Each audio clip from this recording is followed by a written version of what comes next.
അങ്ങനെ ഈ കുട്ടി വീട്ടിൽ നിൽക്കുക, ഇവരറിയുന്നില്ല. ഇവൻ പുറത്തു പോകും വരും. ഇവൻ ശരിക്കും മയക്കുമരുന്ന് ഉപയോഗിക്കുന്ന ആളാണ്. അവനത് കിട്ടാനുള്ള സംവിധാനമൊക്കെ പഠിക്കുന്ന ബാംഗ്ലൂരും ഇവിടെ എന്റെ ചെയ്യുന്നുണ്ട്. അവിടെ ആൾക്ക് ഇവിടെ ആളെ ഇവിടെ ആൾക്ക് അവിടെ അറിയാം. രഹസ്യമായി വീട്ടിലറിയാതെ ഇവൻ ഇത് വാങ്ങിക്കൊണ്ടിട്ടുണ്ട്, ഇവരറിയില്ല. അങ്ങനെ ഇവിടുന്നും ഇവരിത് ചെയ്യുന്നുണ്ട് എന്ന് പൊളിഞ്ഞപ്പോ അവൻ എല്ലാ സൂചന കിട്ടിയപ്പോ ഉമ്മ അവനെ പുറത്തു പോകാനേക്കാതെ നിർബന്ധിച്ച് വീട്ടിലെത്തി.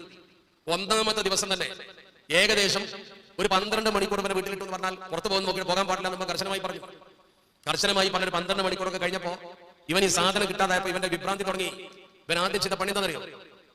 ഡൈനിങ് ഹാളിൽ വന്നിട്ട് ഒക്കെ പാത്രമൊക്കെ തട്ടി ഉടച്ചു. പിന്നെ സ്വീകരണ മുറി പോയി TV അടിച്ചു പൊളിച്ചു. തനി ഭ്രാന്തൻ സ്വഭാവം.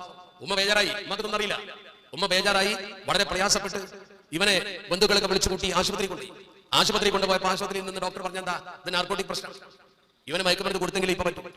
ഇവനെ ഡി അഡിക്ഷൻ സെന്ററിൽ കൊണ്ടുപോയി ചികിത്സിക്കില്ലാതെ വേറെ രക്ഷയില്ല. പെങ്ങളടിക്കും, അനുജനടിക്കും, ഉമ്മാനടിക്കും, അടിച്ചു പിടിച്ച് ഇവനെ നിയന്ത്രിക്കാൻ പറ്റാത്ത അവസ്ഥ വന്നു.